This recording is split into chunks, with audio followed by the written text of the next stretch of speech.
What's going on, my people? I'm your host, Double R, and you're now tuned in to Retro Rob Television. So, I came across an article just a few moments ago, and it was a video in the article, actually, of Lil Wayne's, I guess, podcast or radio show, and guest was Eminem. And Eminem made some very surprising remarks and surprising compliments towards Lil Wayne. Let's listen.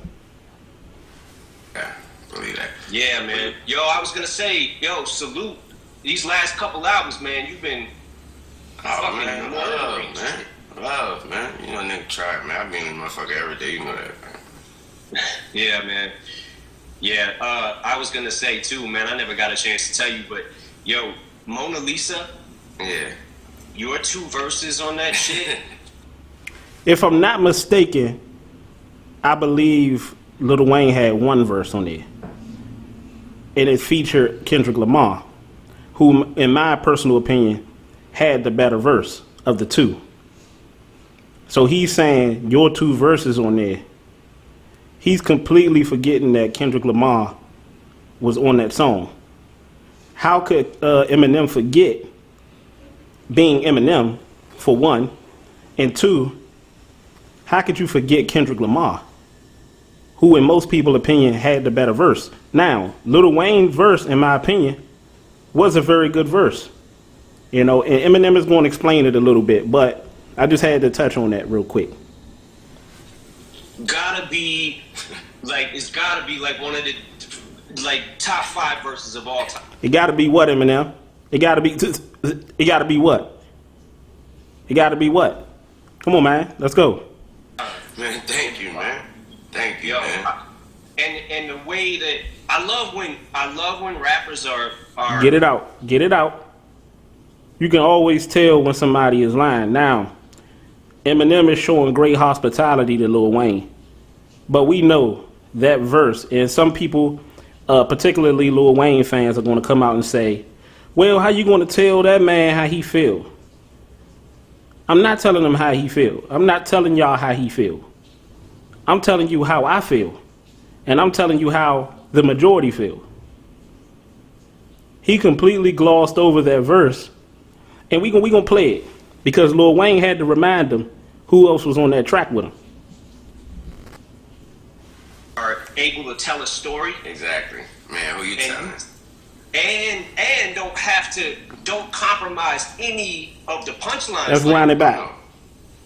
And the way that I love when rappers are able to tell a story. Exactly. Me too.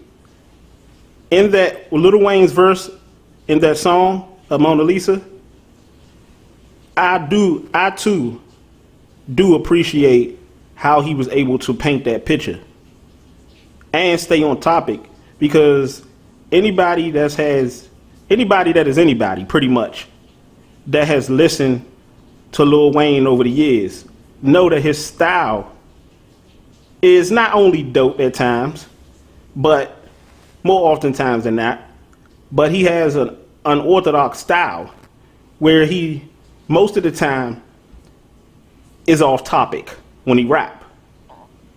And he's still dope. He's still dope. Can't take that away from him. But in this particular track with Kendrick Lamar, which again, in my personal opinion, and the majority's, Kendrick Lamar had the better verse. You know, your opinion is your opinion, mine is mine. You feel me? Because I know it's going to be a lot of Lil Wayne fans that's going to come on here and be like, well, this, that. Like, at the end of the day, my opinion is mine. You feel me? But Lil Wayne, to his credit, he was able to paint that picture. Mona Lisa. You feel me? Mona Lisa. Dope. Dope. Him and Kendrick both. But Eminem is right about that. I'm going to let Eminem continue to talk. See where he's going with it. Exactly. Man, who you telling? And don't compromise any of the punchlines. Like, Oh no. Me too. He was basically saying it was good to see Lil Wayne rap without taking the easy route. You feel me? By filling it up with a bunch of punches and metaphors and stuff like that. But it was definitely a subliminal message in there, and it was definitely a very good plot and a very story in there. But the only, and I don't want y'all to think that I'm taking shots at Lil Wayne, because I'm not. But at the end of the day, my channel was about keeping it 100. You know, for those of y'all that don't know what that means, keeping it real. And y'all can come with y'all opinions. You know, leave a comment in the comment section. That's what this YouTube thing is about. You know, we ain't gonna all agree, but we could agree to disagree. Or we can maybe come to a common ground.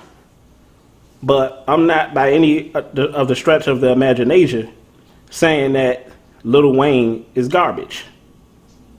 You know, I don't think he's the greatest.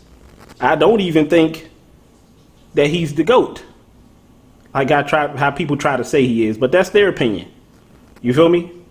But Lil Wayne is definitely one of the greatest rappers to ever do it. But to me, Lil Wayne, and we can have a conversation on this outside of this video and other videos. Lil Wayne is not even top 10. In my personal opinion, he's not even top 20 of all time. You feel me? And if you disagree with me, I'll do a video, and I'll do a call in, and you can state your opinion. You can state your reason as to why you feel like he is, and we can go back and forth. You feel me? So, but Eminem is definitely top 5, in my opinion. Top 5, top 10. Anything other than that is, to me, is a lie. Eminem is between top 5 and top 10 of all time. Lil Wayne ain't even top 20 in my opinion. And we might want to question top 30. I know I'm going to start a lot of controversy with that one, but controversy is good sometimes. Let's continue. Yeah, everything was like so, man, I just want to tell you, man, it's great to see you, me. You could tell that Eminem is not really genuine. You could tell he's not really a genuine because he's stuttering, because his voice is trembling. Eminem is one of the greatest rappers of all time and a very eloquent speaker. He doesn't tremble his voice. He never trembles his voice. He never messes up. He never chokes. But you could tell as he's trying to give this compliment, I call it great hospitality, to Lil Wayne. You could tell in the way that he's talking that he's really not genuine in what he's saying. He's just saying that to show great hospitality to Wayne, who is respectfully one of the greatest rappers ever. But he's not, in my opinion, top 5, top 10. The Mona Lisa track, let's be honest, it was on Lil Wayne's album, an album in which took forever because of the ongoing battle between him and his so-called father, Birdman. You know, and also he said your last 2 albums. What you mean, his last album? Because before that, and correct me if I'm wrong, it was the Carter 4. The Carter 5 was the last one, right? And the Carter 4 was out what? What year was the Carter 4 out? We'll get to it. But the Carter 4 was out, let me see.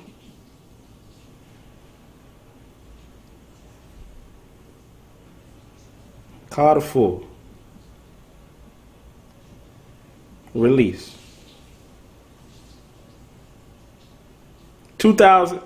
August 29th, 2011 was the release date of the Carter 4. So what was his last 2 albums? And I know people out there gonna say, well, he's talking about the Carter 4 and the Carter 5. You know, the Carter 4 at that time did chart at the top of the billboards, but it also had a lot of features on it with a lot of legends like Andre 3000, legends like Nas, you know, legends like Bun B. You know, you had some legends on it, Busta Rhymes, Tech 9. You had a lot of great features. And that's a recurring theme. Not taking nothing away from Lil Wayne, but I do have an issue when we start talking about top 5, top 10, top 20. And I know he's talking about the song Mona Lisa, but he didn't even, in my opinion, have the top verse on that song, Mona Lisa. So it's just I'm gonna just throw that out there and leave a comment if you have a problem or you want to dispute it, and we can maybe do a part 2 to this, or we could just do a whole new video with fresh content on this matter. Or I might just follow this video up with part 2 of their conversation. It's your boy.